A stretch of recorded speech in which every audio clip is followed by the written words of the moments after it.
Bismillahirrahmanirrahim. Assalamualaikum warahmatullahi wabarakatuh. Magnet rezeki, satu sama terhubung. La ilaha illallah al-malikul haqqul mubin Muhammadur Rasulullah Sadiqul wa'dil amin La ilaha illallah al-malikul haqqul mubin Muhammadur Rasulullah Sadiqul wa'dil amin La ilaha illallah al-malikul haqqul mubin Muhammadur Rasulullah Sadiqul wa'dil amin La ilaha illallah al-malikul haqqul mubin Muhammadur Rasulullah Sadiqul wa'dil amin La ilaha illallah al-malikul haqqul mubin Muhammadur Rasulullah Sadiqul wa'dil amin A'udzubillahi minasyaitonir rajim. Bismillahirrahmanirrahim. Uhayyikum tahiyatan islamiyatan min indillah.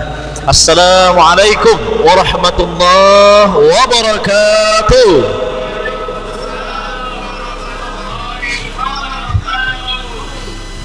Subhanallah wa bihamdihi adada khalqihi wa ridha nafsihi wa zinata arshihi wa midada kalimatihi asyhadu an la ilaha illallah wa asyhadu anna muhammadan abduhu wa rasuluh Allahumma salli ala sayyidina Muhammad wa ala alihi wa sahbihi wa sallim amma ba'du sadatul kiram ayyuhal asatidah wa bil khusus ustaduna Ustadz Ali Murtada.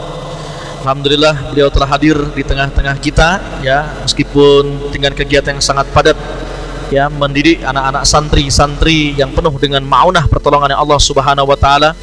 Tapi alhamdulillah beliau diberikan kekuatan, kesehatan dan mudah-mudahan daiman abadan ilal abad. Amin ya rabbal alamin. Dan yang kami hormati ya Ustadz Nasrullah ya, sekarang dalam perjalanan ya sepertinya ya. Safar, mudah-mudahan Allah berikan keselamatan, kemudahan dalam safar dan segala urusannya, amin. Dan tentu saja seluruh pimpinan-pimpinan lembaga, manajemen, karyawan, staf, pejuang keajaiban dan seluruh komunitas magnet rezeki, baik di alam realita ataupun di alam gaib. Ya enggak ya, karena ada di zona kuantum ya, di internet live dari YouTube. Nahnu sa'id jiddan, kita sangat berbahagia. Nahnu sa'id jiddan. Nah, kalau saya bahagia berarti ana Said. Walaupun namanya Eldrin tapi boleh. Ya, Eldrin Said bukan Sahid. Nah. Kalau Said Ain ya. Karena pertemuan semacam ini adalah pertemuan yang selalu dirindukan oleh orang-orang yang memimpikan surga. Ya, bahkan surga sebelum surga yang sesungguhnya. Ya, dicari ini yang kayak gini nih, ya. Malaikatus sayyarah, ya. Malaikat-malaikat ya itu turun ya dan mengamini apa yang menjadi proyeksi kita, doa-doa kita, fokus kita. Makanya di majelis ilmu seperti ini kita berbaik-baik sangkalah pada Allah, pada teman kita, ya. Dan Al-Fakir, ya, saya Abu Sofi Siddiq atau Abu Salimi mohon izin hari ini untuk mewakili beliau, ya, guru kita Ustadz Nasrullah, untuk menjadi host, ya. Saya mendampingi Ustadz Ali Murtada, ya, untuk kita mengupas, ya. Ini masih nuansa Maulid Nabi, bener nggak? Doaran sana, sholawatan di mana-mana, maulidan di mana-mana, ya. Ya, soal maulid dan lain sebagainya kemarin kayaknya udah dibahas di minggu kemarin, ya. Masya Allah, dan kita sampai mahalul qiyam, subhanallah, syahdu sekali. Ngomong-ngomong soal sahdu, udah pada nonton sahdu belum nih? Oh. Pak Dino beberapa kali masuknya, silakan, ya. Selingan ngaji, ya, selingan ngaji itu bagus banget, ya. Guru kita juga Ustadz Lukmanul Hakim dan seterusnya, ya, luar biasa. Mudah-mudahan nanti lahir juga kisah-kisah keajaiban yang difilmkan dari Magnet Rizki. Amin, ya. Ini kan banyak, ya, ya Ustadz, ya. Kalau dilihat komunitas Magnet Rizki ini kan cerita-cerita keajaibannya Masya Allah, ya. Sahdu-sahdu nggak? Oh, apalagi kisahnya Pak Dino kan, oh, aduh, nangis Bombay gitu, ya. Di ujung Kanaga pun bisa nangis gitu, ya. Ya, tapi kita senantiasa mengolah rasa untuk terus bersyukur, jaga energi bahagia. Masya Allah. Coba ulangi lagi sekali lagi, jaga energi bahagia. Ya, ini ngaji dari nuansa training jadinya, ya. Mohon izin Ustadz Ali. Ya, biar semangat, ya. Ini kan ribuan orang nih, ya. Iya.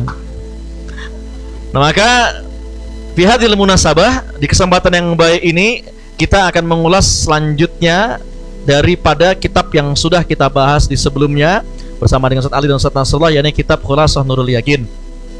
Ya, dulu zaman di pondok Nurul Yakin ini asik dibahas di setiap sudut-sudut di pondok, Ustadz, ya. Karena membahas tentang bagaimana nih profiling Nabi, gitu kan. Profiling Nabi kita, panutan kita, kehidupan sehari-harinya, gitu, ya. Nah, kali ini sangat spesial sekali karena masih nuansa Maulid Nabi Muhammad SAW. Kita juga akan membedah nih, ya, tema kita masuk di dalam yang udah punya filenya, ya. Boleh sambil dibuka, ya, sedikit-sedikit, ya, kita belajar bahasa Arab, ya, bahasa Al-Quran, bahasa surga. Mudah-mudahan dalam mujahadah kita belajar bahasa Arab meskipun sedikit-sedikit memantaskan kita, ya, karena itu adalah bahasa surga untuk masuk surga, ya. Masya Allah. Baik, saya akan serahkan sepenuhnya kepada Ustadz Ali. Seperti biasa, teman-teman semua jamaah indahnya ngaji kitab di Rabu malam, ya, buat catatan khulasahnya, karena ini udah dikhulassohin lagi. Khulasah itu kan ringkasan artinya, ya.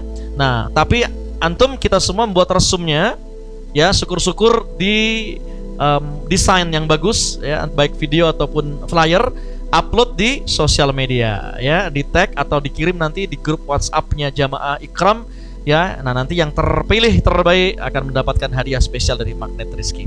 Nah, monggo dipersilahkan, dan boleh juga nih, ya, foto-foto kita nanti akan di-share oleh tim media kita, auto share, linknya ini auto share, ya. Nah, Masya Allah, lahirnya hidayah kepada seorang anak manusia lantaran antum itu melebihi pahalanya, seperti melebihi dunia beserta isinya. Jadi ayo fastabikul khairat, ya. Dan kita mengagungkan Nabi besar Muhammad SAW. Kaitannya bab sekarang ini di bab 4, ya, tentang wafat ibunya, ya Ustaz, ya, wafatu ummihi wa hadanatuhu. Ya, juga kita kalau waktunya nanti mudah-mudahan cukup, ya, kita juga akan masuk di bab 5 nanti insyaallah, Ustaz. Insyaallah, ya. Baik Bapak Ibu dan teman-teman semua jamaah Ikram yang disayang Allah Subhanahu wa taala, dari studio 1 Magnet Rizki Center. Wah. Masyaallah. Podcast ini, Pak, ya. Kita lanjutkan saja melalui Ustadz Ali. Mudah-mudahan Allah berikan beliau kecemerlangan dalam pemikirannya, penyampaiannya, amin, kemudahan, dan Allah Subhanahu wa taala melindungi beliau dari segala mara bahaya. Amin ya rabbal alamin. Kita buka pengajian kita Ikram pada malam hari ini dengan bersama membaca basmalah. Bismillahirrahmanirrahim. Shallu ala Muhammad. Allahumma shalli wa sallim wa barik. Falyatafadhal masykurah Ustadz Ali Murtada Mudiru Ma'had Khairur Razikin. Baik, jazakumullah khairan Ustaz Abus. Wa iyyakum. Assalamualaikum warahmatullahi wabarakatuh. Waalaikumsalam warahmatullahi wabarakatuh. Alhamdulillah nahmaduka ya Rabb kama amartana an nahmadak nusolli wa nusallimu ala habibina sayyidina maulana Muhammad Allahumma shalli wa sallim alaihi wa ala alihi wa ashabihi wa man tabi'ahum bi ihsan yaumil mi'ad. Rabbi syrah li sadri wa yassir li amri wa hlul 'uqdatam min lisani yafqahu qawli wa la hawla wa la quwwata illa billahil aliyyil azim. Amma ba'du. Alhamdulillah, segala puji hanya milik Allah yang masih berikan nikmat pada kita semuanya, nikmat Islam, iman dan ketakwaan, dan semoga hari ini Allah sempurnakan kenikmatan itu dengan sebuah kenikmatan dalam thalabul ilmi.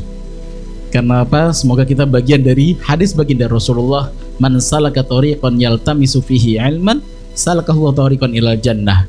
Ketika tadi Ustaz Agus menyampaikan tentang surga sebelum surga sesungguhnya, maka baginda Rasul mengingatkan ada sebuah hadis yang disampaikan oleh baginda Rasulullah, man salaka thariqan, barang siapa yang berjalan untuk memenuhi sebuah jalanan, yaltamisu fihi ilman, untuk mencari sebuah ilmu, salakahu thariqan ilal jannah, maka Allah akan mudahkan jalannya menuju ke surganya Allah. Itu baru jalannya.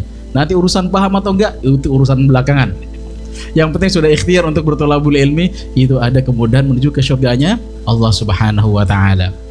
Baik, Bapak Ibu Ayah Bunda semuanya, Masya Allah di sini banyak guru-guru kami. Ada Ayah Hafiz, Masya Allah, Pak Agus, luar biasa, ini senior mentor saya dari pertama camp Pak ya, sekamar kita. Dan guru kita Ustadz Abus Halimi.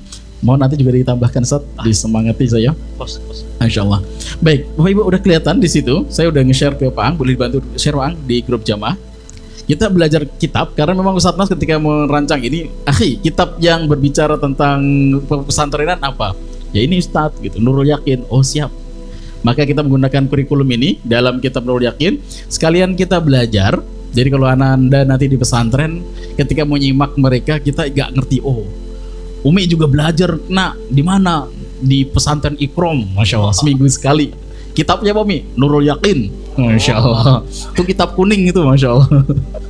Baik, kita dari bab keempat di halaman ke-7 bagian bawah. Boleh tampilkan? Wafatu ummihi wa hadwanatuhu. Wafatu ummihi, meninggalnya ibunda beliau, ibunda baginda Rasulullah SAW. Wa hadwanatuhu, dan pemeliharaan beliau. Siapa yang menjaga beliau selanjutnya? Pertama, tufiat, meninggal. Siapa yang meninggal? Ummuhu, ibunda dari baginda Rasul sallallahu alaihi wasallam, Allahumma shalli alaihi wa huwa, dan beliau Rasulullah fi, di dalam as-sadisah, ke-6 min umrihi, dari umur beliau. Jadi ketika itu beliau berumur 6 tahun. 6 tahun sudah yatim piatu. Walaupun di Arab tidak mengenal kalimat piatu, ya dikenal hanya yatim. Yatim ya sudah, abinya nggak ada, itu yatim. Ini lengkap beliau, ujiannya semakin lengkap ketika di tahun ke-6 beliau meninggallah ibunda baginda Rasul sallallahu alaihi wasallam. Wahiyya, dan beliau itu umminya Rasulullah, raji'atun, dalam keadaan kembali, minal Madinati, dari kota Madinah. Jadi Rasulullah itu sangat kental dengan hubungan orang-orang yang ada di Madinah. Kenapa? Beliau masih punya hubungan darah dengan orang-orang Madinah dari jalur ibu nanti. Waqad dhahabat, dan sesungguhnya telah pergi, berangkat gitu ya, ilal Madinati, menuju ke Madinah, li ziyarati, untuk ziarah qabri abihi, makam ayahanda beliau, wa ma'aha, dan bersama ibunda beliau. Siapa itu? Jadduhu, kakeknya Rasulullah yang bernama Abdul Muttalib. Ya. Dan kalimat qad ini ketika masuk dalam fi'il madhi, kita bahas fi'il sedikit biar kayak santri beneran gitu ya. Waqad, dan sesungguhnya, dhahabat, telah pergi. Kalau kalimat qad ini nanti setelahnya itu apa? Akan memiliki arti berbeda. Waqad yadhabu berarti terkadang-kadang pergi. Kembali walaqad dhahabat ketika masuk dalam fi'il madhi, maka berarti sesungguhnya. Dia punya makna yang agak berbeda tergantung kata selanjutnya. Waqad dufinat, ini ada kalimat qad lagi, dan sesungguhnya dufinat, telah dimakamkan. Siapa yang dimakamkan? Ummuhu, ibunda dari baginda Rasul, bil Abwa, di daerah namanya Abwa. Di mana Abwa itu? Abwa itu antara kota Mekah dengan Madinah, lebih dekat ke arah Madinah daripada ke Mekah. Wahya, dan Abwa itu qaryatun, sebuah desa, baina Makkah, antara Makkah wal Madinati, dan Madinah. dan beliau tempat itu di antara kota Mekah dan kota Madinah. Baik, selanjutnya ada di nomor 4 nanti baru kita akan jelaskan satu persatu. Fahadonathu, maka merawatnya. Siapa yang merawatnya? Ummu Aiman, ibu Ummu Aiman panggilannya. Siapa itu? Khadimatu abihi, khadimah atau asisten orang yang membantu abihi, ayahanda beliau, yang bernama Abdillah, Sayyidina Abdillah. Baik, Bapak Ibu rahimakumullah. Tadi pertama kita gaya santri gitu ya. Wa tufiyat ummuhu sallallahu alaihi wasallam wa huwa fi sadisati min umrihi wa hiya raja'atun minal madinati. Dan itu biasa memang di pesantren. Kalau anak santri di sini setelah 3 tahun maka mereka akan dites. Kalau ini masih mending ada harokatnya. Nanti setelah 3 tahun santri akan dikasih kitab kosongan, tidak ada harokatnya sama sekali. Yang ada titik koma ya masih ada, tapi tidak ada harokat. Untuk apa? Dibaca para santri dan dijelaskan maksudnya apa sih gitu ya. Dan setelah tadi kita bacakan, kita jelaskan. Pertama, ini berbicara tentang meninggalnya ibunda beliau. Maka kita akan berbicara tentang yatim dan yang diyatimkan. Kenapa sih para nabi itu kalau Allah membuat settingan bahwa nabi itu hanya disandarkan kepada Allah Subhanahu wa taala, tidak ada ayah dan bundanya. Bahkan kita dapati baginda Rasul, orang-orang besar itu, mereka itu orang-orang yang diyatimkan sengaja oleh Allah Subhanahu wa taala. Untuk apa? Agar hanya bersandar kepada Allah. Allah sendiri yang mendidik mereka. Bahkan kalau orang besar itu walaupun misalkan tidak yatim, sengaja kayak mereka itu diyatimkan. Kalau kita mengenal baginda Rasul, beliau yatim. Sebelum baginda Rasul siapa namanya? Nabiullah Isa. Tidak hanya yatim, bahkan tidak ada bapaknya. Hanya diserahkan pada ibunda beliau dan diserahkan pada Allah Subhanahu wa taala. Nabi Musa di dalam kisahnya ada kisahkah tentang ayahnya? Tidak ada. Kisahnya tentang ibunya dan kakaknya yang perempuan. Habis itu dikenterkan Ustaz apa ya? Dilabuhkan pakai itu kan. Ada tempat khusus yang sampai ke kemudian ibunda Asia, istri dari Firaun. Nabi Ibrahim pun dalam satu riwayat Azar itu bukan ayahnya tapi walinya. Dan kita dapati dalam sejarah itu ada seorang nabi yang beliau bukan yatim tapi sengaja kayak diyatimkan, yaitu Nabiullah Ismail. Beliau bukan anak yatim tapi kayak diyatimkan. Kenapa? Berjarak cukup jauh.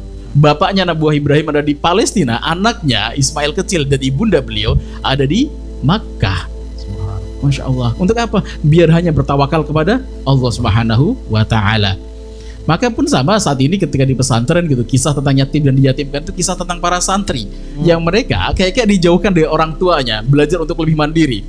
Tadi pagi Ustaz, mohon izin ketika lagi field trip gitu kan, Ustaz, saya minta Robi, ada 3 anak santri yang tidak ikut berangkat karena kurang sehat, anget badannya, daripada nanti malah semakin kurang sehat gitu. Pagi-pagi sudah siapin sarapan oleh Jidah gitu ya, mertua Ustaz Nas Mas Wah, Jazum Khairun Jidah. Itu dan saya tambahkan juga ada beberapa laukan. Setelah itu Mas Robi datang gitu, Ustaz, Ustaz, ini anak santri minta dibeliin sarapan, mereka minta menu khusus gitu kan, aneh beliin nggak? Kasih HP-nya ke anak 3 itu loudspeaker, kakak gak usah bergaya, itu ada makanan di situ, silahkan makan gitu ya. Itu di pesantren bukan di rumah gitu kan. Iya Ustaz, siap Ustaz. Nanti kalau dapat laporan itu belum makan, ketemu sama Ustaz, siap Ustaz, makan Ustaz gitu ya. Biar anak-anak itu gak banyak bergaya. Kan dulu saya masih ingat saat ketika kurang sehat itu, aduh ya Allah, itu jurus paling indah. Mi, Bu, gak mau makan kecuali sate. Dijatengin itu sate. Jadi ada potensi ngalem-ngalem ya. Ngalem-ngalem itu apa ya? Potensi untuk kita nyandarnya kayak apa ya? Ngalem-ngalem itu manja ya. Manjanya itu kepada kedua orang tua. Tapi kalau di pesantren, itu coba kalau yang ngomong bapaknya sakit hati, Masya Allah itu pasti. Tapi kalau ngomong Ustadz ngeri dia. Dan alhamdulillah anaknya sehat-sehat aja. Ustadz kalau buat nelen kurang enak Ustadz, jadi kurang gimana gitu Ustadz. Ya sudah kalau gitu ngunyahnya agak lama ya Kak ya, biar mesti nelennya terkait bubur. Ya Allah. Nah, baginda Rasul pun sama, beliau dibuat kayak diyatimkan gitu, sengaja oleh Allah Subhanahu wa taala. Untuk apa? Yang dibawa Rasul itu gak ringan. Anak-anak kita yang dari kecil, ya orang tua kita sayang banget anak kita. Anak-anak yang di pesantren itu bukan karena orang tuanya gak sayang dengan anak-anak mereka sayang. Tapi pengennya adalah mereka berkembang dewasa lebih cepat. Dan Allah pun sama, ujian Rasulullah dengan ujian manusia umumnya itu gak sama. Rasul sebelum menjadi seorang nabi dan rasul, beliau namanya Al-Amin, hidupnya gemah ripah jinawe dan damai-damai saja kan. Pakai masa-masa romantis dengan Ibunda Khadijah, kemana-mana bersama sebagai saudagar kaya. Itu semua berubah 180 derajat ketika beliau mendapatkan wahyu Iqra ya Muhammad, baca ya Muhammad. Tapi nanti ketika itu Masya Allah, ketika menjadi seorang Nabi dan Rasul, kehidupan beliau berubah semuanya. Tadi di rakaat kedua berbicara tentang Ustaz Agus membaca surat Al-Lahab. Siapa Abu Lahab itu? Abu Lahab adalah pamanda beliau yang sangat mencintai beliau, saking sayang banget. Bahkan ketika beliau Rasulullah lahir, itu orang yang paling bahagia diantaranya adalah Abu Lahab. Saking bahagianya itu, hari Senin dapat kortingan siksaan. Ya masih disiksa sih, cuman agak berkurang. Kalau bahasa kita biasa kena abon cabai yang 30 ya. Nah, untuk hari Senin mungkin abon cabai level 10. Ya masih kena pedesnya gitu ya, tapi agak dikurangi. Tapi ketika seorang Nabi dan Rasul Nabi Muhammad itu menjadi seorang Nabi, itu orang penentang pertama adalah Abu Lahab. Awalnya orang yang sangat mencintai baginda Rasulullah SAW. Kalau ayah bunda pernah disakiti orang lain gitu ya, maka Rasulullah itu yang menyakitinya itu hampir seluruh Arab, seluruh Mekah. Sebelumnya Nabi Muhammad orang yang paling dicintai oleh orang-orang Mekah gitu ya, terus berubah menjadi orang yang paling dibenci oleh mereka. Sebelumnya Al-Amin, sekarang sebagai Al-Kadzab. Al-Amin orang yang terpercaya, setelah itu berubah menjadi Al-Kadzab. Dalam waktu hitungan detik Rasul bertanya, apakah kalian percaya jika aku katakan kepada kalian di belakang bukit ini ada pasukan akan menyerang kalian? Maka mereka bersepakat mengatakan, sesungguhnya aku tidak mendapati engkau sebagai orang yang berdusta, wahai Muhammad. Engkau pasti orang yang benar. Ternyata, ya ketahuilah aku adalah Rasulullah. Antal kadzab. Dalam beberapa detik kemudian, ketika beliau menjadi seorang Nabi dan Rasul, beliau disebut sebagai seorang pendusta. Dan itu gak mudah, sangat-sangat tidak mudah. Ada yang punya persoalan dengan seseorang, dengan tetangga. Saya pernah sekali saja diomelin Pak RT 15 menit saya hitung. Itu berhari-hari. Itu gak nyaman, Pak. HP saya silent, nama beliau saya blok untuk sementara. Ngeliat, aduh, dimarahin gitu ya, gara-gara akses jalan.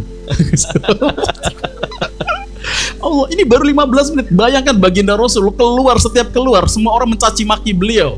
Tidak hanya mencaci maki beliau, ngelemparin batu beliau, ngelemparin pasir ke beliau. Dan itu gak nyaman sama sekali. Masya Allah. Dan makanya dikuatkanlah dari awal ujian itu sudah tidak mudah. Maka ketika Nabi Muhammad tadi sampaikan, diyatimkan agar hanya bersandar kepada Allah. Bapak Ibu, ketika semua urusan kita disandarkan pada Allah, itu jadinya asik. Imam Ahmad pernah suatu ketika diprank oleh anak muda kan, dipanggil, Imam Ahmad saya punya hajat, datanglah ke sini. Oh siap. Malamnya datang.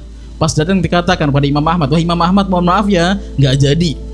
Kebayang gitu kan, misalkan Pak Bubang ngeprank Ustadz Nasrullah. Waduh, Ustadz Nas, anak saya ada lagi hajatan di rumah gitu kan. Pas datang depan rumah, mohon maaf Ustadz Nas nggak jadi. Oh siap, pulang lagi gitu kan. Nah Imam Ahmad sama gitu, pulang. Dan wajahnya datar saja, nggak ada perubahan sama sekali. Pulang. Set.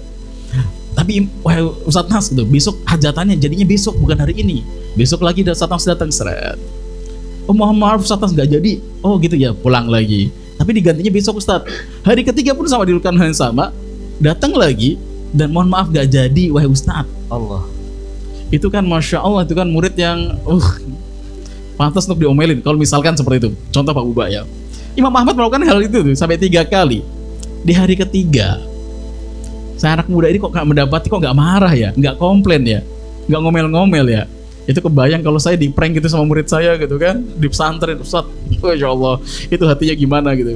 Di hari ketiga maka sang murid pun mengaku, wah Imam mohon maaf, saya cuma pengen tahu bagaimana akhlakmu ketika ada orang yang mengerjaimu seperti ini. Urusanmu ngeprank saya, urusanmu cuman membohongi saya yang ternyata tidak ada hajat apapun itu adalah urusanmu dengan Allah Subhanahu wa taala. Urusanku dengan tetanggaku adalah ketika aku dipanggil tetangga, ketika aku diundang tetangga, maka perintah Allah untuk diriku adalah agar aku datang. Maka kedatanganku itu sudah dicatat kebaikan oleh Allah. Urusan ngeprank tetangga itu juga ada catatannya di sisi Allah. Kalau semua disandarkan pada Allah, asik, Pak. Maka ketika Rasulullah tadi dicaci maki, ini perintah Allah. Nah perjuangan itulah yang bahasanya kita. Ketika kita berbicara tentang sejarah, Bapak Ibu, kita berbicara tentang sikap sejarah. Sikap sejarahnya adalah, ya kisah sejarah itu akan berulang. Mungkin polanya berbeda, mungkin bentuknya berbeda, tetapi polanya sama. Ketika dicaci, bagaimana sikap kita? Ternyata Rasulullah ketika dicaci maki, ketika beliau diuji dengan ujian yang tidak mudah itu, beliau masih datar aja, tertekan. Rasul tertekan nggak? Dalam sejarah iya tertekan. Maka ada wadduha walaili idza saja ma wadda'aka rabbuka wa ma qala. Tuhanmu gak meninggalkanmu. Masih ada Allah. Kalaupun kamu merasa kayak sendirian, masih ada Allah. Kenapa salah satu di antara ayat paling disukai yaitu surat Duha oleh banyak orang? Karena di situ ngingetin kita ketika kita sedang ujian banyak, baca surat Duha. Masih ada Allah. Ma wadda'aka rabbuka wa ma qala. Dan disinilah Rasulullah diajarkan dari detik pertama bahwa sandarannya bukan kepada orang tua, sandarannya kepada Allah. Mudah? Nggak mudah. Ujiannya banyak. Tapi disitulah nanti orang akan teruji dengan kedewasaannya. Yeah. Nah, terus yang kedua, ini Rasulullah ujiannya sudah bertubi-tubi. Dan selanjutnya, waqad dzabat, kenapa ibunya meninggal di Abwa? Karena saat itu sedang perjalanan dari Madinah dan akan kembali menuju ke kota Mekah. Untuk apa di Madinah? Untuk bersilaturahim dengan keluarga beliau. Maka penting bagi kita untuk bahasanya bersilaturahim kepada orang tua kita, kepada keluarga-keluarga kita. Dan poin keempat tentang fahadonathu Ummu Aiman, dan dirawat selanjutnya setelah itu yang menjaga beliau adalah Ummu Aiman. Siapa Ummu Aiman? Khadimatu abihi Abdullah, yaitu ada pembantu bapaknya Rasulullah almarhum yang bernama Sayyidina Abdullah. Tapi menarik Bapak Ibu rahimakumullah. Nanti banyak kisah, saya akan agak lompat sedikit nanti kisahnya ini tentang Ummu Aiman. Ketika baginda Rasulullah meninggal, ada kisah tentang Ummu Aiman. Maka itu para sahabat melakukan sunnah-sunnah yang biasa dilakukan oleh baginda Rasul. Dan salah satu sunnah kebiasaan Rasulullah adalah boleh gak dimatiin saja Pak? Oh ini. Ya, saya sedang batuk. Jadi kalau kena dingin saya akan batukkan. Sengaja tadi, kalau lebih nyaman keringetan daripada batuk-batuk. Ya. Terima kasih. Tadi perhatian ya gara-gara keringetan. Nah, Ummu Aiman setelah ini, salah satu di antara sunnahnya baginda Rasul, beliau suka mengunjungi Ummu Aiman. Jadi kebayang dong, Ummu Aiman itu khadimahnya ayah Rasulullah. Tapi ketika Rasulullah meninggal, Ummu Aiman masih ada dan masih hidup. Jadi umurnya lebih panjang daripada umur baginda Rasul. Maka salah satu di antara sunnahnya baginda Rasul suka mengunjungi Ummu Aiman. Walaupun beliau sudah menjadi seorang Rasul, masih bersilaturahim kepada Ummu Aiman. Maka ketika baginda Rasul meninggal, Sayyidina Abu Bakar As-Siddiq berinisiatif, yuk kita lanjutkan sunnah Rasulullah. Apa itu? Ziarah kepada Ummu Aiman. Ayo gitu. Ketika bersama Sayyidina Umar bin Khattab, orang yang paling shock ketika baginda Rasul meninggal adalah di antaranya Sayyidina Umar bin Khattab. Itu Masya Allah, angkat pedang, siapa di antara kalian berani mengatakan Rasulullah meninggal, aku potong lidahnya, kalian telah munafik, Rasulullah gak meninggal. Semua orang takut dengan Umar bin Khattab. Shocknya luar biasa. Tapi setelah itu beberapa hari beliau tenang dan beliau gak menangis. Ternyata ketika datang ke rumah Ummu Aiman, didapati Ummu Aiman masih nangis. Ummu Aiman masih nangis, menangisi Rasulullah. Maka dengan bijaknya Umar mengatakan, wahai Ummu Aiman, apakah engkau tidak tahu sesungguhnya tempat baginda Rasulullah saat ini lebih baik daripada tempatnya yang terdahulu? Maksudnya apa? Saat ini dia bersama Robnya, bersama kekasihnya. Aku tahu itu. Dan aku menangisi bukan menangisi Rasulullah, yang aku tangisi adalah diriku sendiri. Lu maksudmu gimana? Lah kalau Rasul udah meninggal, hubungan kita dengan langit sudah selesai. Maka oh iya ya, gitu kan. Bahasanya tangisan Ummu Aiman adalah bukan gara-gara ya, dengan tersebabkan ya Rasulullah meninggal, belum menggunakan pemikiran yang agak berbeda. Karena Rasulullah meninggal, maka wahyu tidak turun lagi, Ustaz. Maka wahyu untuk mengingatkan kita itu tidak turun lagi. Maka gara-gara itu Sayyidina Abu Bakar As-Siddiq dan Sayyidina Umar bin Khattab pun ikut menangis bersama Ummu Aiman. Iya ya, nggak ada hal lagi wahyu yang turun. Dan yang kedua menariknya, Ummu Aiman ini bayangkan, Masya Allah, Ummu Aiman itu yang merawat Rasulullah dan dulu khadimahnya dari almarhum abinya Rasulullah. Tetapi nanti Ummu Aiman itu akan menikah dengan siapa? Dengan Zaid bin Harisah, anak angkat Rasulullah. Kebayang gitu itu, tengah itu Rasulullah, atas itu Ummu Aiman, bawahnya Zaid. Nah ini Zaid menikahi Ummu Aiman. Kisahnya adalah Zaid masih jomblo, Zaid bin Harisah. Bahkan Rasul mengatakan, siapa di antara kalian yang ingin menikahi wanita ahli surga? Langsung Zaid yakin mengatakan, saya ya Rasulullah. Zaid, ini ada Ummu Aiman, siap ya Rasulullah. Maka Ummu Aiman dinikahi oleh Zaid bin Harisah. Kebayang kan? Jadi Pak Dino, oh udah ya, ada yang belum. Tetapi boleh, ini salah satu dari sunnah Rasul minta kita untuk menikah al-bikr yang masih muda, masih Iya baru datang Masya Allah. Tentang bahas nikah Pak. Tak mau. Kok pas sekali gitu ya Masya Allah. Ternyata Tanda-tanda. nikahnya dengan yang lebih sepuh, lebih tua. Aha. Tapi Masya Allah, dalam pernikahan yang berkah ini lahirlah seorang anak muda namanya Usamah bin Zaid. Ada yang tahu Usamah bin Zaid prestasinya apa? Prestasinya Usamah bin Zaid di masa Rasulullah, beliau menjadi panglima yang paling muda. Umur 18 tahunan menjadi panglima perang. Di belakang beliau siapa? Ada Khalid bin Walid, ada Umar bin Khattab, Abu Bakar As-Siddiq. Para sahabat-sahabat mulia itu semuanya di bawah atau di belakang dari Usamah bin Zaid. Yang milih siapa? Rasulullah. Itu pernikahan antara Ummu Aiman dengan Zaid bin Harisah. Jadi jangan pernah menyepelekan tadi itu. Oh, udah sepuh Ustaz, gitu kan. Ternyata Masya Allah, yang penting agamanya. Ini katanya baginda Rasul mengatakan wanita ahli surga. Dengan yakin dan mantap Zaid bin Harisah menikahi Ummu Aiman dan lahirlah Usamah bin Zaid. Masya Allah. Itu part pertama. Ini luar biasa ya, Masya Allah. Jadi perlu kita umumkan atau gimana? Ya, teman-teman di sini yang ingin wanita ahli surga, mudah kok ya. Tinggal coba palingkan wajah ke kanan, putarkan sekali lagi. Nah, itulah wanita-wanita ahli surga. Amin ya rabbal alamin. Cuma yang sana udah laku semua ya. Yang Makan Rezeki Center hubungi saya di nomor ini ya. Nah, ini. Ada nggak nomornya? Nggak ada. Baik, Bapak Ibu dan jamaah yang disayang Allah Subhanahu wa taala, sudah masuk waktu Isya ya? Belum? Oh, sudah. Sudah ya.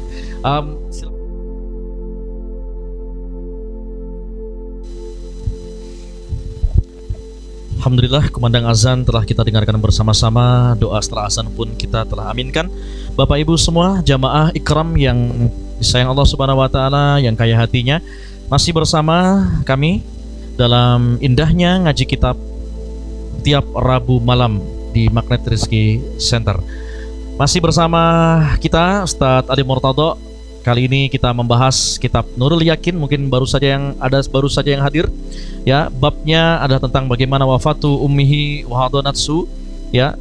Wafatnya ibunda Rasulullah SAW dan kepengasuhannya, termasuk juga nanti mudah-mudahan kita bisa tersampaikan ya bagaimana pendidikan ya, pendidikan dan wafatu jaddihi ya, dan wafatnya kakeknya Nabi Muhammad SAW.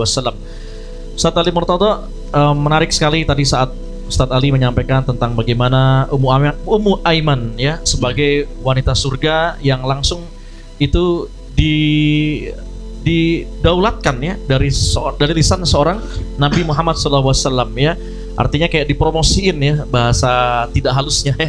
Dan Masya Allah ya, lahirlah dari situ dari Ummu Aiman dengan Zaid ya, Zaid bin Harisah. Dengan Zaid bin Harisah, seorang panglima besar ya, bahkan mengkomandani Khalid bin Walid. Iya. Kita kan kenalnya yang familiar di tengah kita Khalid bin Walid kan. Wah, luar biasa, Masya Allah.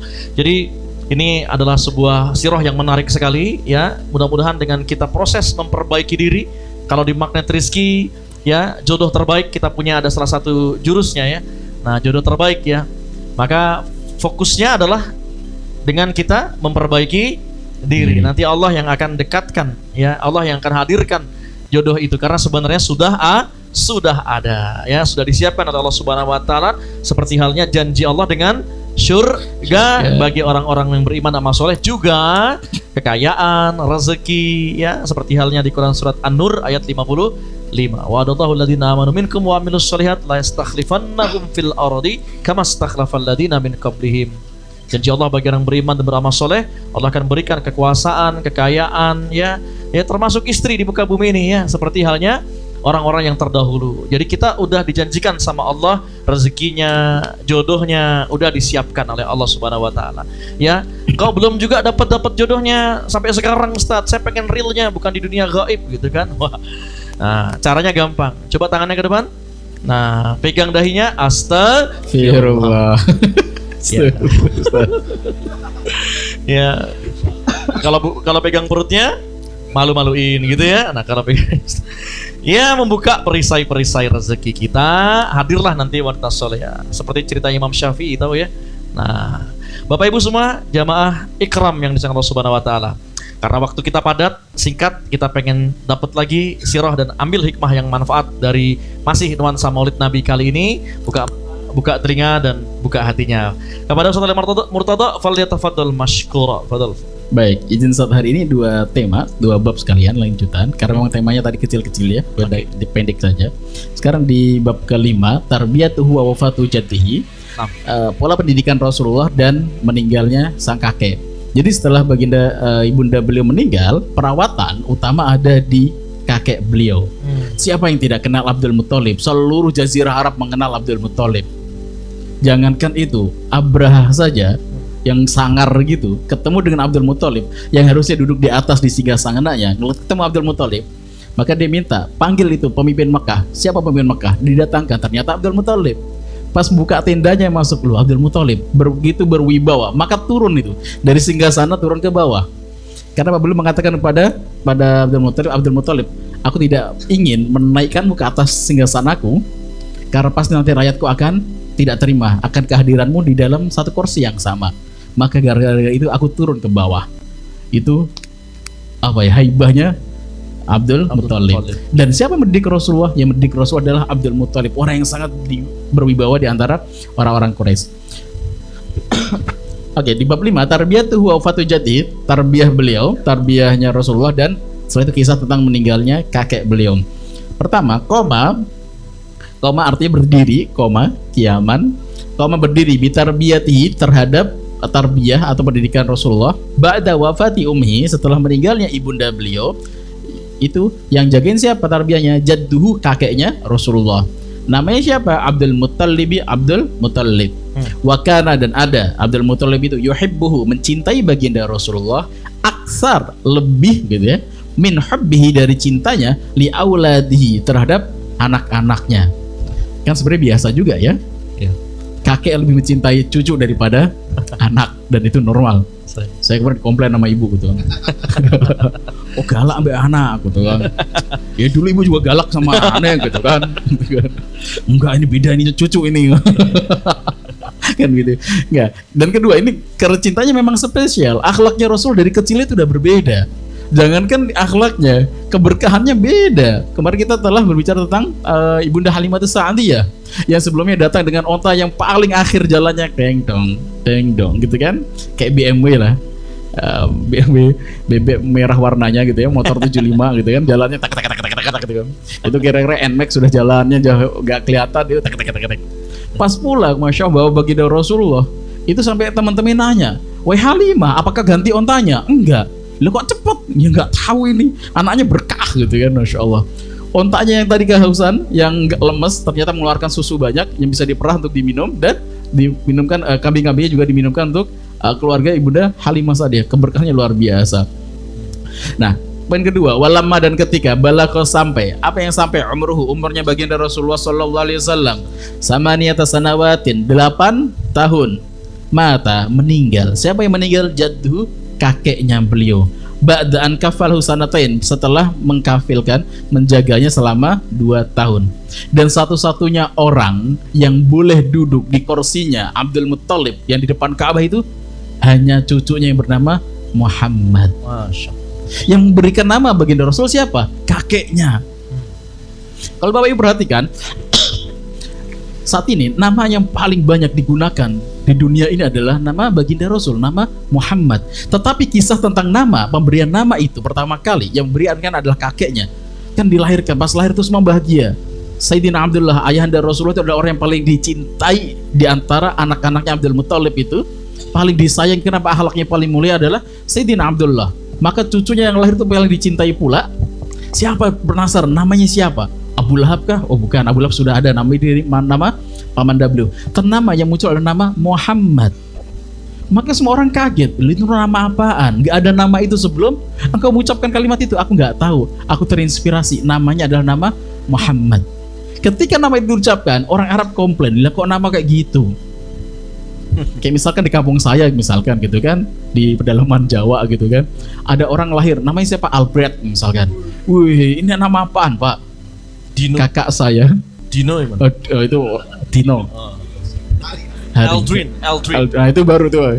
Kalau beli orang Depok kan nggak apa-apa Ustaz. Oh iya. Kalau orang Tuban mungkin agak aneh. Oh, iya. Orang The Fox. Kakak saya punya lagi lahiran gitu kan, anaknya mau lahiran, jenenge sapa Mas gitu kan. Oh, Jibril. Enggak Jibril. Dia pengen banget dapat ilham gitu kan. Maka kasih nama Jibril. Tapi nggak mau kasih nama Jibril karena suka pakai bahasa Inggris, nama Gabriel. Gabriel. Serius untuk ngasih nama Gabriel, sekampung rame ini. Nyebutin namanya nggak mudah. Bahasa kayak gitu dikomplain. Tapi Masya Allah saat itu nama itu menjadi nama yang paling saat ini, nama bahkan kelahiran di Eropa, nama yang paling banyak saat ini di Eropa adalah nama Muhammad. Allahumma sholli. Setiap bayi lahir Muhammad. Saya Muhammad Ali Murtado. Niatnya adalah anak-anak saya antara Ahmad dengan Muhammad. Tapi tentang nama ini ya Bunda, kalau misalkan anaknya saat ini namanya bukan Muhammad pun, ya nggak apa-apa. Guru kami pernah menyampaikan ada seorang yang sangat mencintai baginda Rasulullah, tapi satu pun di antara nama anaknya nggak ada yang namanya Muhammad ataupun Ahmad. Maka ditanya kenapa? Katanya kau mencintai baginda Rasulullah tapi nggak ada di antara nama anakmu yang bernama Muhammad ataupun Ahmad. Mana cintamu? Enggak. Saking cintaku kepada baginda Rasul, aku khawatir namanya anak kadang ada yang menyenangkannya, kadang tidak menyenangkannya, ada bahagianya, ada kecewanya kita terhadap anak. Aku khawatir kalau nama anakku misalkan Ahmad, terus aku marah pada dirinya, aku akan menyebutkan nama Ahmad itu dengan intonasi kemarahan, ya Ahmad. Sedangkan Ahmad adalah nama nabiku. Itu adalah ekspresi cinta Bapak Ibu. Kadangkala ada orang dengan ekspresi cintanya tidak menggunakan nama Ahmad ataupun Muhammad. Ini untuk mengamankan beberapa nama yang saat ini namanya bukan Muhammad ataupun Ahmad kan. Bisa jadi orang tua kita lebih mencintai baginda Rasul. Kenapa? Penghormatan kepada nama yang sangat mulia itu gitu. Dan ketika kakeknya tadi itu pertama kali menggunakan kata Muhammad, terkagetlah orang-orang Quraisy gitu. Oke. Dan di satu-satunya orang yang duduk di singgasana kakek beliau itu dan dimaklumi oleh kakeknya adalah baginda Rasul sallallahu alaihi wasallam, dan beliau mengatakan, aku lihat dari wajah anak ini dia akan memiliki sya'nan adziman, sebuah perkara yang sangat besar sudah tertampakkan dari wajahnya. Walaupun beliau tidak tahu beliau akan menjadi seorang nabi dan rasul. Poin ketiga, wa ba'da wafati jatihi, dan setelah meninggalnya kakek beliau, kafalahu ammuhu, maka menjaganya siapa? Ammuhu, pamanda baginda Rasul. Siapa namanya? Abu Thalibin, Abu Thalib. Wa kana, dan ada Abu Thalib itu faqiron, orang yang tidak kaya, fakir. Dengan sebab menjaga Rasulullah, fawassa'allahu rizqahu, maka Allah melapangkan rizkinya. Tapi melapangkan rizkinya ini dalam tidak artian oh langsung Abu Thalib menjadi kaya raya. Ia lebih tercukupi. Tapi tidak, dalam sejarahnya beliau bukan orang yang kaya raya seperti sahabat Abdurrahman bin Auf gitu.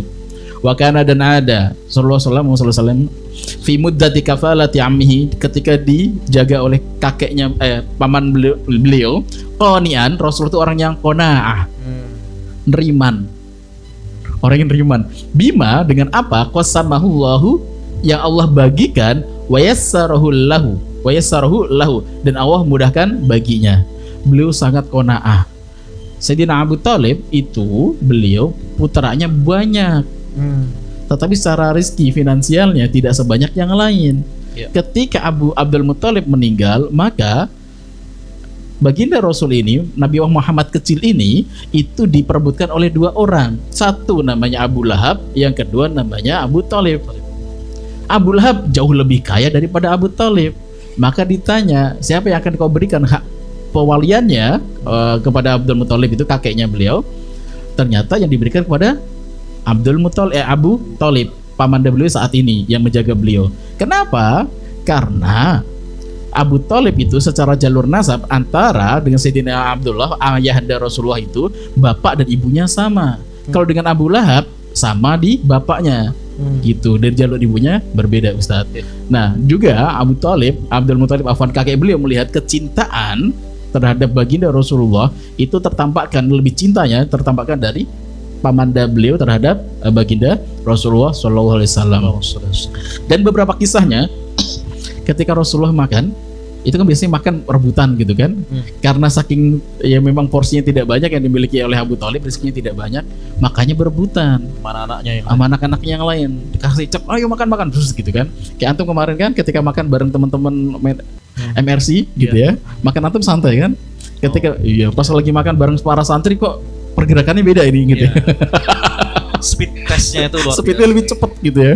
Itu keberkahan santri, Ustaz. Dan santri itu Masya Allah, Ustaz, jangan kan nasi kebuli, nasi goreng yang bener-bener nasi cuma digoreng gitu ya, kasih cabai dikit itu udah Masya Allah, rasanya kayak pizza, Ustaz. Masya Allah. Apalagi nasinya kebuli gitu, eman-eman kalau nggak dapat banyak, Ustaz. Itu kayak dejavu sih Ustaz kayak. Kayak dulu kita juga. Dejavu ketika di pesantren itu kan. Masya Allah. Tapi berkahnya santri PKR makannya kebuli. Saya seumur-umur di pesantren 3 tahun gak pernah ketemu kebuli dibagi seperti ini. Setiap hari Rebu lagi Ustaz ya, Masya Allah. Nah, menariknya ketika dibagikan makanan seperti itu, baginda Rasul gak mau rebutan. Jadi Rasulullah hanya kok diam saja. Ya sudah, ketika ada sisa dimakan, gak ada, ya sudah lapar hari itu. Besoknya gitu lagi.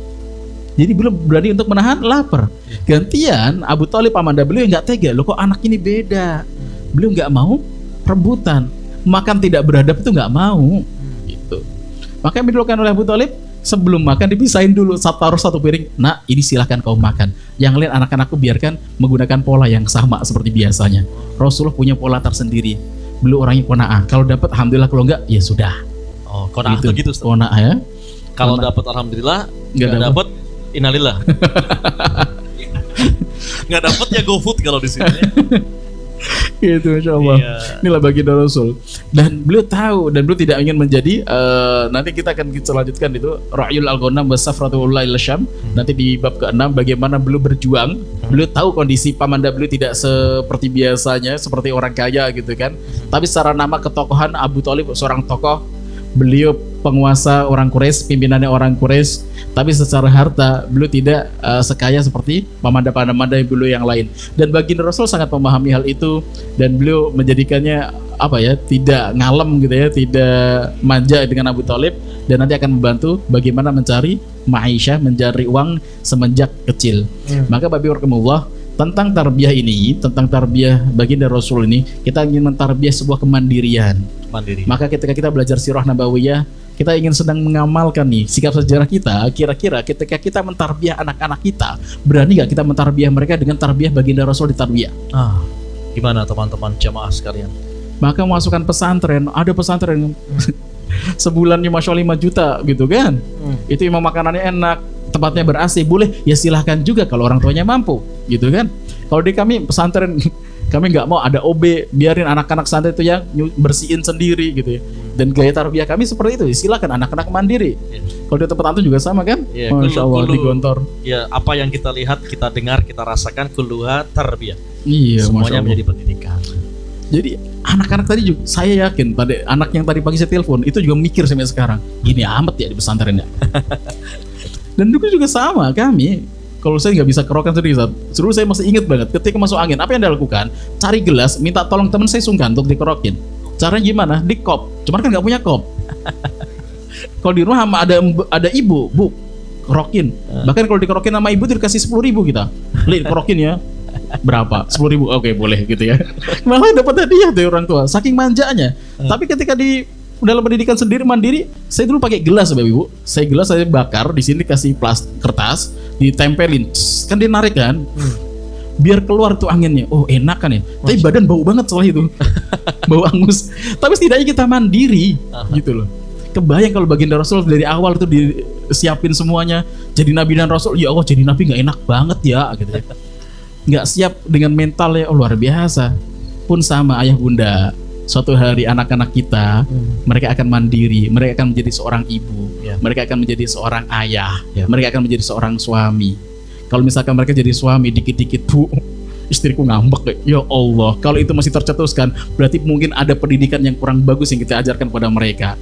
Mungkin kasih sayang kita berikan semuanya, tapi ada sesuatu yang kurang tepat gitu ya. Ternyata problem solvingnya setelah menikah masih nelfon bu. Itu problem solving paling. Ustaz Rasulullah tidak punya momen untuk Pak gitu kan, ma atau mi gitu, tidak punya momen untuk itu. Semua kembalikan kepada Allah. Belum membuat problem solving sendiri. Pesantren kami sebelumnya Ustaz itu video call setiap pekan. Kita ganti menjadi 2 pekan sekali. Ada komplain, banyak yang komplain. Ustadz kok semua diceritakan ke kami. Ini santri apa wali santrinya yang komplain?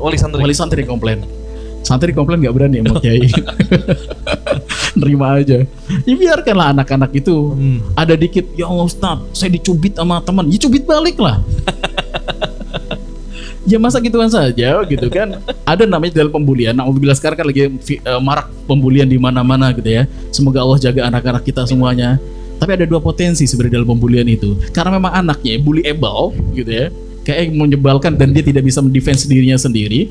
Dan yang kedua, anak-anak yang memang ketika dia gitu ya bisa mendefense dirinya sendiri, potensi dibulinya kecil. Maka di pesantren kami mohon izin agak sedikit ekstrim sih. Kamu dipukul, kenapa nggak pukul balik? Bahasanya. Atau kalau nggak minimal ditangkis lah gitu ya. Gitu. Kalau di pesantren kami kan dijaga Bapak Ibu ketika ketika mukul orang lain, mendolimi orang lain itu apa? Dia sedang merusak terumbu karang yang membuat perisai rizkinya. Kan gitu. Tapi ada potensi ada gitu. Dipinjam pulpennya hilang, dipinjam gak dibalikin dan sebagainya gitu kan. Berani mengatakan tidak itu juga bagian dari dia memproblem solving dirinya sendiri. Itu jangan di pesantren, di sekolah biasa aja yang menerapkan full day ya. Ya kerap terjadi yang sedemikian ya. Insyaallah. Menarik, tapi kaitannya dengan ini Ustaz Ali. Proses kemandirian itu dengan tempaan tadi dalam tanda kutip diyatimkan. Itu menempa anak-anak kita akhirnya menjadi seorang yang mempunyai leadership kepemimpinan yang baik Bapak Ibu. Jadi kalau kita nih masih nggak yakin memasukkan anak ke pesantren ya, yang pertama orang tuanya coba lebih banyak beristighfar dulu gitu ya. Karena biar bagaimana titipan Allah Subhanahu wa taala. Yang kedua, cobalah lebih tega. Tapi tega dalam konteks ini tegakan kebenaran. Kita pakai bahasa orang Medan untuk sekali ini ya. Tegakan kebenaran. Kenapa jadi kayak Pak Luhut ya? Tegakan kebenaran. Ya. Jadi itu ternyata prinsipnya ya, dan masya Allah dulu zaman-zaman anak-anak santri dulu ya, mentalnya baja luar biasa ya. Itu karena yang namanya anak disekolahkan ke pesantren tuh Ustaz. Itu betul-betul sudah dengan kafannya Bapak Ibu. Iya, karena menitipkan totally nufawidu hadal ibn, pertama ke Allah, dititipkan pertama ke Allah, kedua kepada pondok. Sudah biarkan pondok itu mewakili orang tuanya untuk mendidik dia. Ya, makanya harus tega kan? Benar. Ya. Nah, itu 2 tips bagi teman-teman yang mau mondokkan ke pesantren ya. Dan alhamdulillah nih pesantren Khairul Zikin juga ya sekarang sudah mulai melebarkan sayapnya dengan cabang-cabangnya ya Ustaz ya. Subang Jawa ya. Insyaallah. Dan mudah-mudahan Bapak Ibu semua bagi yang hadir di sini ya, jamaah-jamaah ikram rahimakumullah yang disayang Allah Subhanahu wa taala ya, kita bisa mengambil ibrah ya, mengambil sebuah pelajaran yang berharga dari bagaimana proses penempaan Rasulullah ya. Saat itu belum tahu, tanda-tandanya ada, tapi saat apakah beliau menjadi nabi atau rasul saat itu belum ada yang tahu gitu ya. Tapi tanda-tanda itu ada ya. Tapi itulah ternyata tempaan bagi orang-orang yang punya kepemimpinan bagus sejak kecilnya, itu tidak terlalu dimanja ya. Jika menginginkan sesuatu, biarkan dia do something, bertanggung jawab atas sesuatu itu, jangan langsung diberi ya. Kita challenge dia dengan, kalau kamu mau misalkan mau nonton film syahdu misalnya gitu kan, nah maka hari ini homework harus selesai, kewajiban rumahmu selesaikan dulu. Nah, ada proses sehingga orang itu bertanggung jawab dalam masa besarnya ya. Meskipun kita orang kaya, justru itu untuk yang nanti memaintenance ya harta waris kita itu harus orang-orang yang punya kemandirian yang bagus. Masya Allah. Terima kasih Ustadz Ali telah memberikan kita ya keterbukaan pikiran ya untuk mendidik anak-anak kita, anak-anak kita. Mudah-mudahan anak-anak kita pun menjadi PNS ya Ustaz ya. Pecinta dan pengikut Nabi sallallahu alaihi wasallam. Allah. Iya. Bapak Ibu yang disayang Allah Subhanahu wa taala, sebelum Ustaz Ali memberikan ya taujih akhirnya sebagai kalimat pamungkas sebelum kita tutup ikram ini, mungkin ada yang mau bertanya? Yang mau bertanya, oke. Ustaz Kashmir, Pak Eldrin. Silakan Pak Eldrin. Iya. Pak Abdul. Ya, Assalamualaikum warahmatullahi wabarakatuh. Waalaikumsalam. Izin Ustaz Eldrin Shipping and Delivery. Mau Yes. bertanya Ustaz, Speak English? Of course. iya. Ini Ustaz, apakah ada literasi atau literatur yang menerangkan kedudukan orang tua dari Rasulullah? Suaranya agak diangkat Ustaz. Literasi atau literatur yang menerangkan kedudukan Bunda Aminah dan Abdullah bin Abdul Muthalib di kedudukan di akhirat, apa ada bagaimana posisi mereka gitu di akhirat? Ini kalau kata Ustaz siapa? Adi Dayat. Bukan yang sering di sini itu. Ustaz Rosidin. Ini pertanyaan yang membuat orang atau mempersulit diri kan sekarang yang kayak gini-gini. Itu Iya. Ustaz. Bagus pertanyaannya tapi Masya Allah. Ya. Assalamualaikum warahmatullahi wabarakatuh. Iya baik. Karena saya host saya serahkan kepada ahlinya. Baik. Ini Ustaz, kedudukannya Bunda Baik. Aminah. Masya Allah. Baik, bagaimana posisi Bunda Aminah dengan Sayyidina Abdullah di akhirat itu? Bagaimana kita mensikapinya? Memang ulama terjadi perbedaan pendapat. Tapi saya secara pribadi saya lebih mencintai untuk tidak membahas tema ini. Kenapa? Saya pernah suatu ketika ngisi kajian gitu kan. Dalam kajian itu tentang bahwa kita boleh mendoakan orang lain gitu ya, sampai mereka meninggal. Kalau meninggal dalam keadaan muslim masih boleh didoakan, tapi ketika meninggal dalam keadaan non muslim maka itu doa tidak boleh. Bahkan untuk orang tua, ya bahkan untuk orang tua. Oh. Saya bercerita datar aja gitu ya kan orang tua saya seorang muslim. Tadi pojokan sana ada di antara jamaah umroh itu, dia sesenggukan. Ustaz, aduh, saya sayang sama bunda. Tapi bunda dalam keadaan non muslim dan saya mu'alaf Ustaz gitu kan. Saya nggak boleh doain, nggak boleh Pak. Allah. Baik, ini ada dua pendapat ulama dan teman-teman Nahdien itu lebih memilih bahwa beliau ada di dalam syurga Allah Subhanahu Wa Taala, dan beberapa hadis yang cukup kuat juga menyampaikan bahwa keduanya berbeda gitu ya, tidak di dalam naungan itu. Tapi bahasanya gini, saya menghadirkan contoh, bayangkan kalau misalkan orang tua kita qadaruhnya gitu kan, bukan seorang muslim, dan kita menyampaikan hal itu, sedangkan hadisnya cukup kuat gitu sebenarnya. Kalau hadisnya cukup kuat, bahasanya membahagiakan, is oke, gak ada persoalan. Tapi kebetulan cukup kuat yang tidak membahagiakan bagi baginda Rasulullah. Bagaimana nanti kita ketemu Rasulullah, dan Rasul ketika mendengarkan kisah itu pasti Rasul akan sedih. Karena ada di antara hadis yang menyampaikan memang terjadi perbedaan pendapat Pak Edrin gitu ya. Pak Edrin saya yakin sudah pernah baca ini, hanya ingin menguatkan saja. Memang terjadi perbedaan pendapat di antara ulama gitu ya. Yang bagian mahabbahnya kepada bagi Rasul mengatakan enggak, mereka tetap di syurga Allah Subhanahu Wa Taala. Tapi ada hadis juga yang mengatakan ketika ada seorang sahabat datang kepada beliau menangisi tentang ayahanda beliau, ternyata ayah beliau meninggal dalam keadaan non muslimannya gitu kan. Ya, dan maka disampaikan ayah pun sama gitu. Nah, itu yang menjadi di antara sebagian ulama mengatakan keduanya di dalam ya kayak gitu.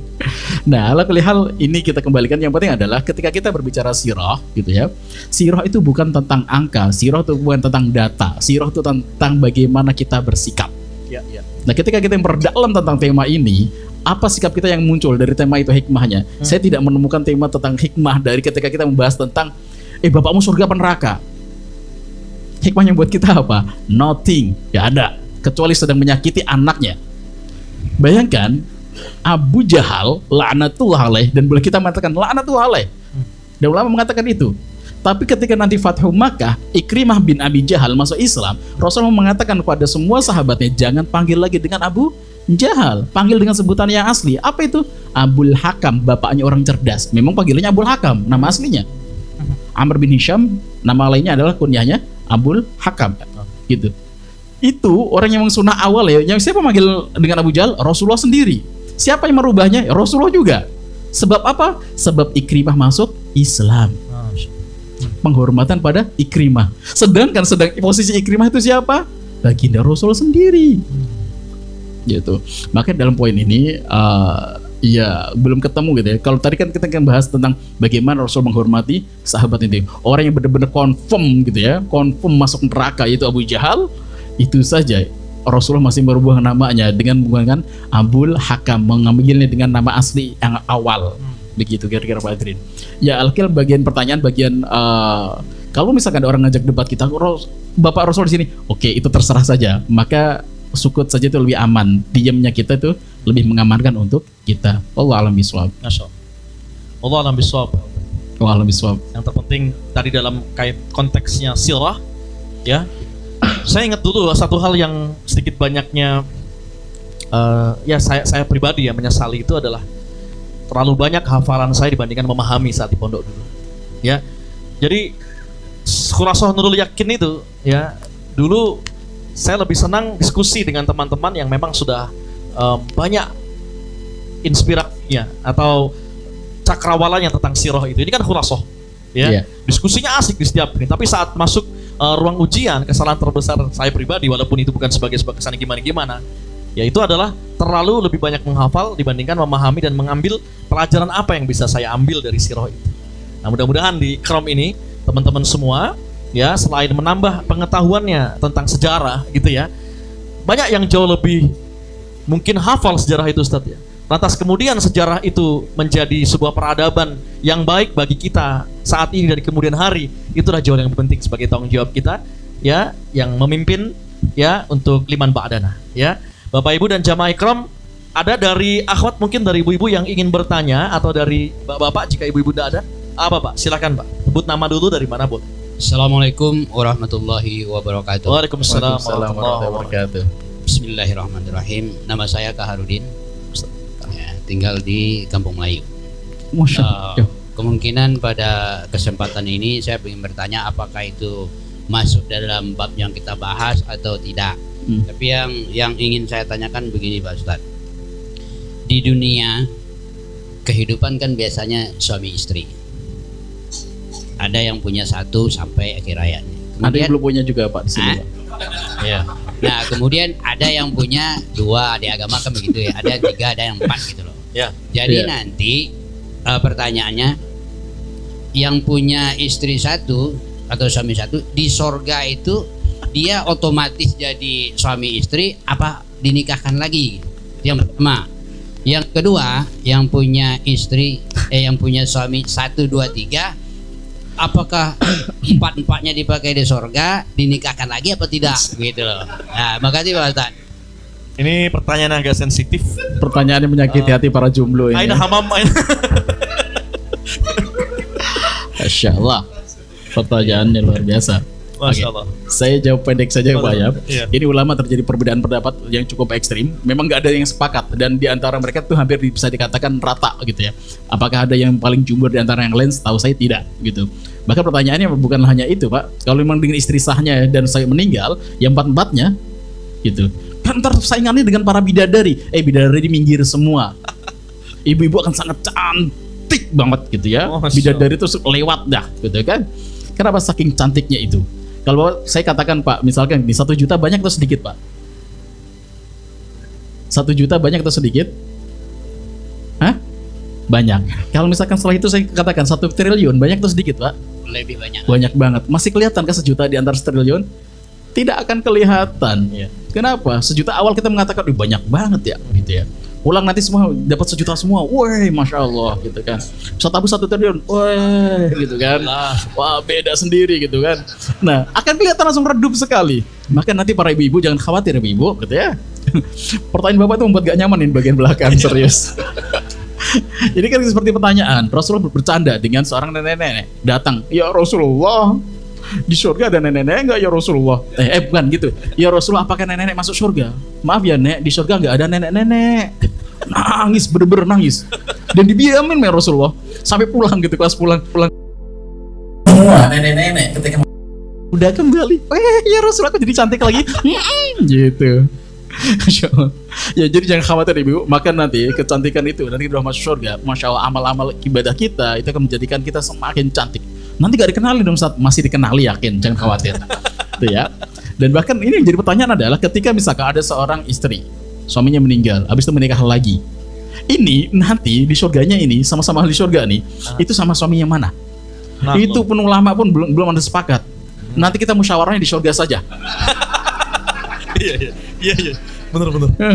Ya. Yang penting masuk surga dulu. Betul. Ya kalau nggak bisa masuk surga itu nggak jadi musyawarah kita. Iya. Gitu. Betul. Ya. Iya. Gitu Ustaz. Asik juga ya. Nanti kita musyawarah di surga aja ya. Ini obrolan bapak-bapak ini ke situ ya. Iya. Asiknya sebenarnya setelah makan kebuli nanti malam Pak. Allah. Iya. Yang penting Bapak tega. Tega akan kebenaran. Tega akan kebenaran. Saat ini berhubung ibu-ibu gak ada pertanyaan gara-gara pertanyaan yang sebelumnya. Ada nggak? Saya di YouTube. Ini ada Ibu Diana ya, ini di YouTube bertanya, Ustadz Ali, bagaimana sebaiknya seorang ibu itu mendidik anak laki-laki, sedangkan ayahnya ini tidak terlalu dekat dengan anak laki-laki ini. Sebenarnya emang biasanya laki-laki itu lebih dekat sama anak perempuan ya. Nah, dalam konteks ini bagaimana Ustadz? Menurut pandangan antum sesuai dengan sirah kita mungkin.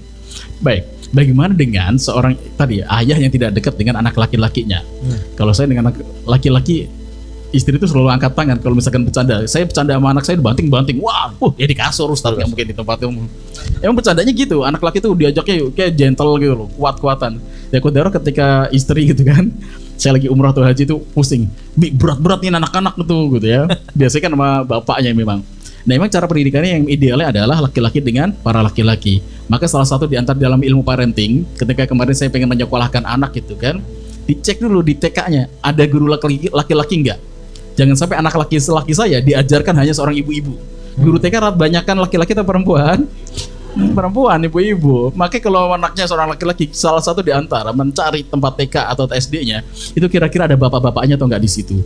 Wih, ada bapak-bapaknya. Walaupun perbandingannya misalkan 4 ada 1, itu masih oke gitu ya. Jadi setidaknya anak itu, bapak-bapak kan ngomongnya nggak panjang kan, pendek. Ustadz saya gini. Maaf kakak anak santri lagi pramuka, jalannya pas biasa jalannya, pas depan saya jalannya kok terseok-seok gitu. Ustadz gimana ya caranya izin? Kaki saya sakit nih, nggak sehat nih, saya nggak bisa pramuka. Saya simpel aja, kakak mau ikut pramuka atau kena poin? Siap Ustadz, saya ganti baju. Kalau kamu ikut pramuka udah kena poin saja. Kalau di pesantren sistemnya poin pak, poinnya berkurang ketika dia pelanggaran gitu ya. Itu kan bahasa pendek gitu. Nah, catatannya saat ini kalau misalkan qadarulahnya memang idealnya tadi para ayahnya yang mendidiknya, kalau laki-laki itu. Kalau misalkan qadarulahnya sekarang suaminya atau ayahnya tidak terlalu dekat atau mungkin kesibukannya sangat luar biasa, masih mungkinkah tarbiyah tertinggi bisa diberikan? Masih sangat mungkin. Siapa yang tidak mengenal Nabi Musa? Siapa didiknya? Bapaknya atau ibunya? Ibunya. Bahkan bukan ibu asli, ibu angkat. Siapa ibu angkatnya? Istrinya Fir'aun na'latuhu alaih, Ibunda Asia. Siapa mendidiknya? Bahasanya, iya itu ada potensi menjadi orang baik kan? Terus kedua, Nabi Ismail. Siapa mendidik Nabi Ismail?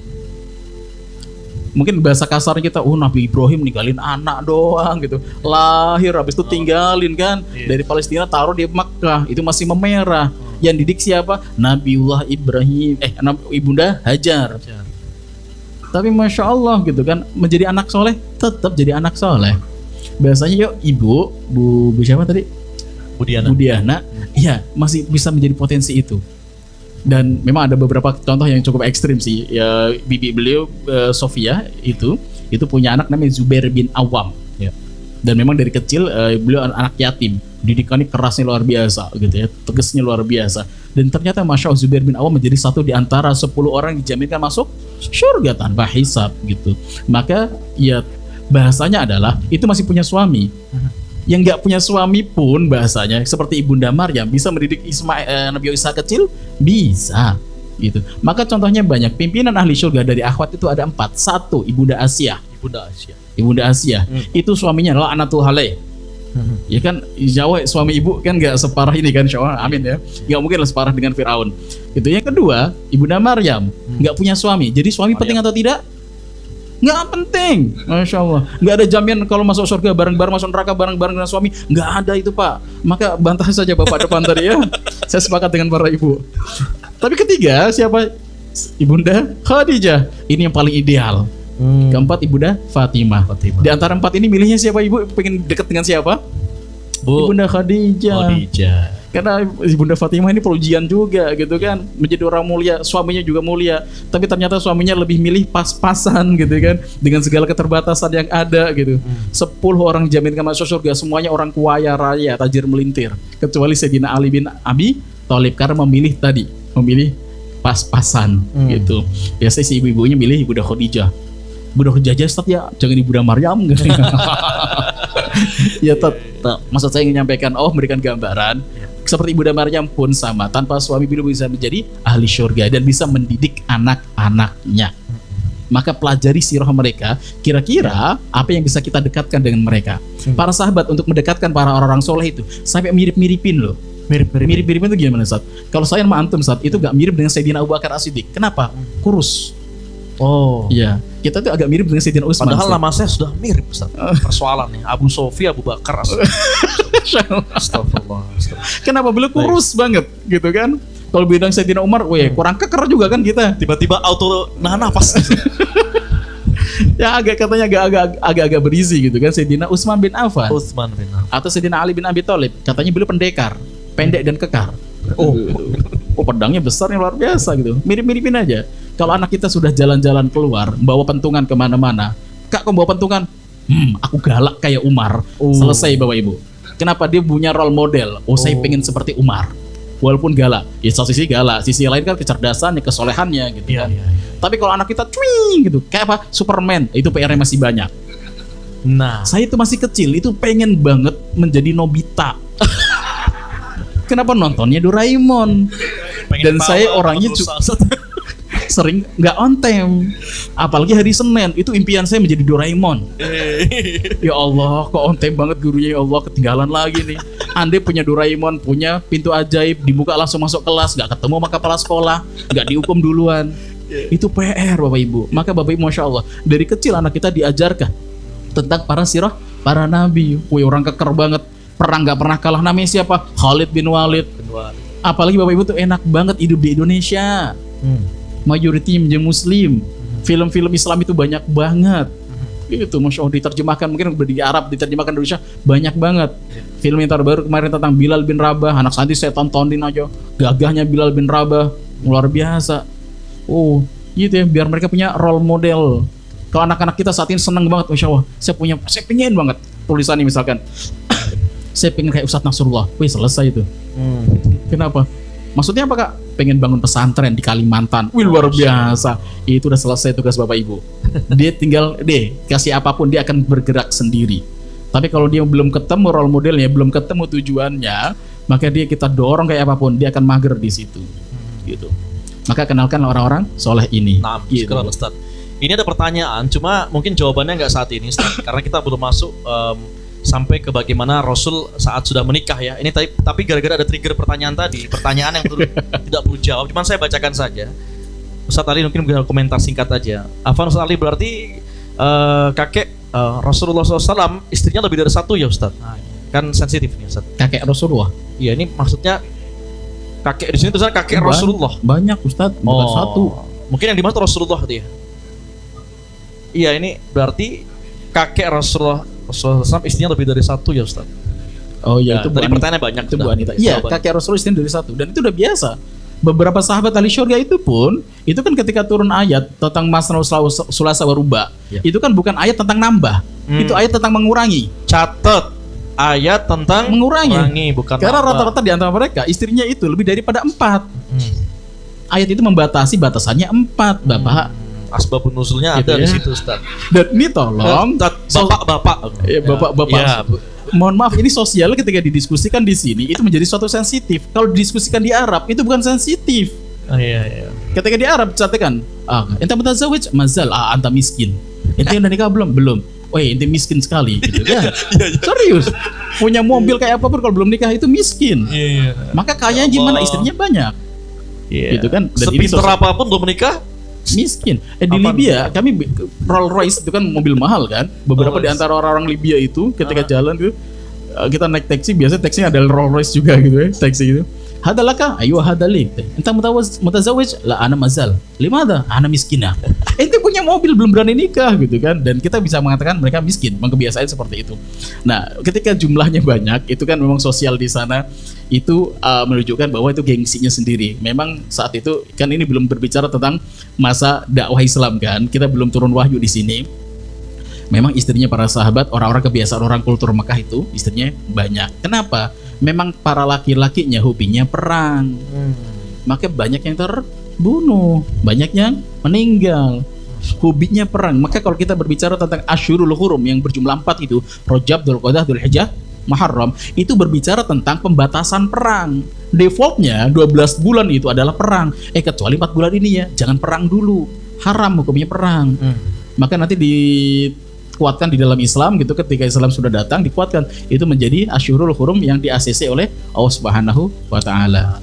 Nah, ya, kita akan masuk nanti di bab khusus tentang pernikahan ya.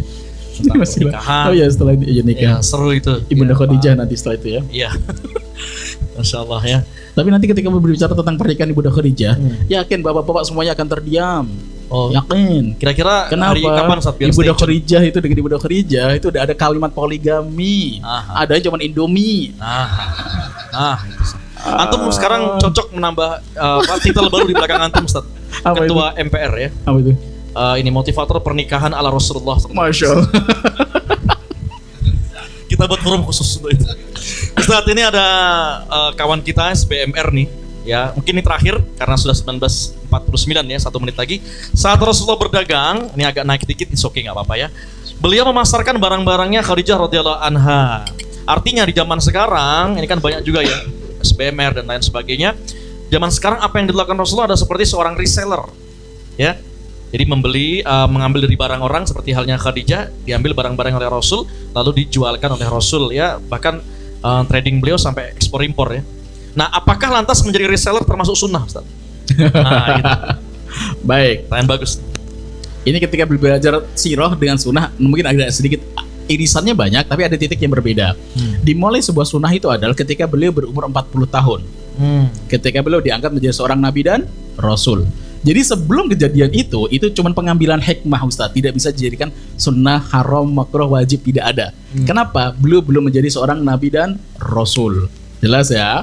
Jadi ketika nanti kita belajar tentang tarbiyah Rasulullah ketika beliau masa kecil, itu pengambilan hikmah. Tapi bukan harus seperti itu, enggak harus. Itu ya pengambilan hikmahnya.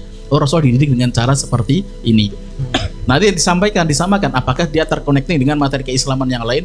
Terconnecting, ya dia di ACC. Tapi kalau tidak, ya tidak gitu. Itu pertama. Sebentar jadinya reseller, sunnah menjadi seorang reseller. Wah, enggak ada sama Ibu rahimahullah. Yang dagang ya dagang saja. Kedua, mungkin kalau bukan reseller mungkin istilahnya ya.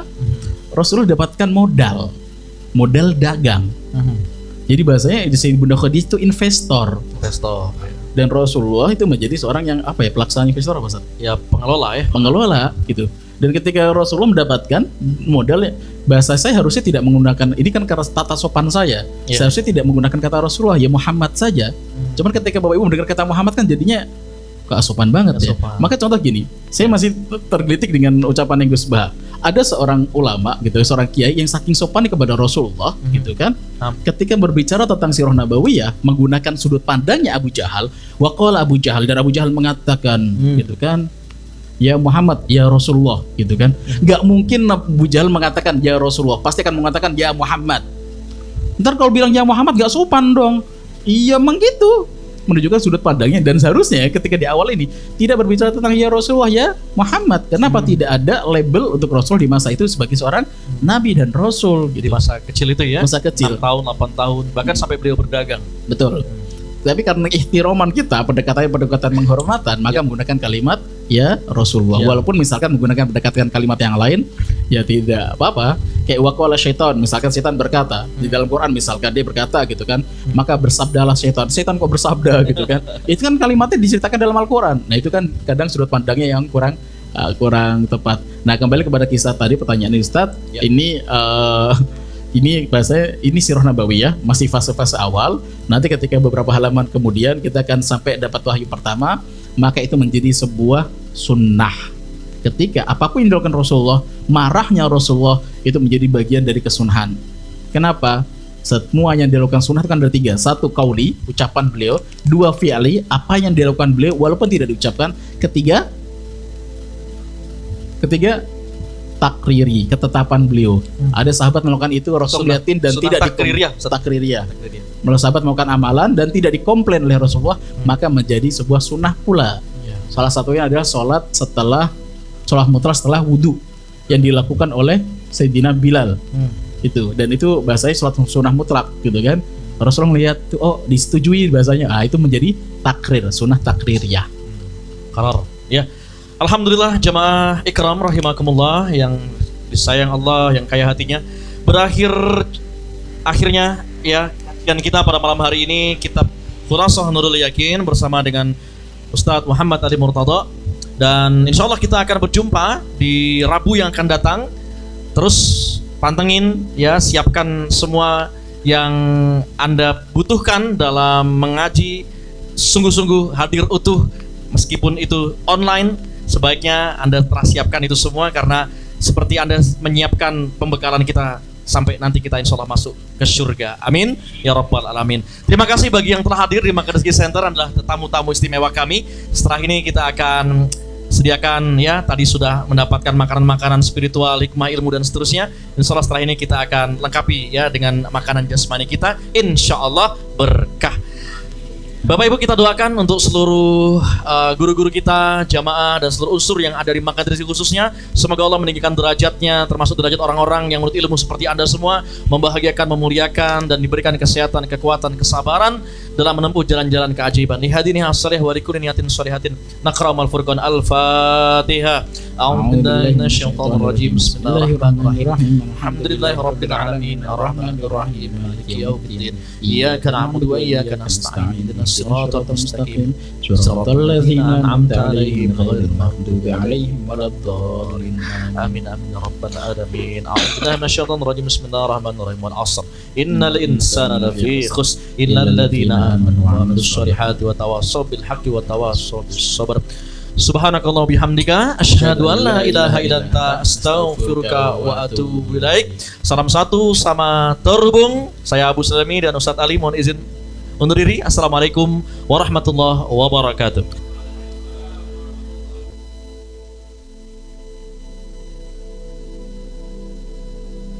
Teman-teman yang belum subscribe dan baru saja menemukan channel ini, silahkan subscribe. Insya Allah Anda akan mendapatkan materi-materi yang terbaik dari channel ini. Insya Allah Anda adalah makhluk yang ajaib, tinggal kita sempurnakan faktor-faktornya. Dan insya Allah dalam video-video berikutnya kita akan lanjutkan materi ini sampai Anda menemukan potensi terbesar diri Anda dan menjadi makhluk ajaib sebagaimana yang Allah Subhanahu wa Ta'ala inginkan untuk Anda. Sampai jumpa. Assalamualaikum warahmatullahi wabarakatuh.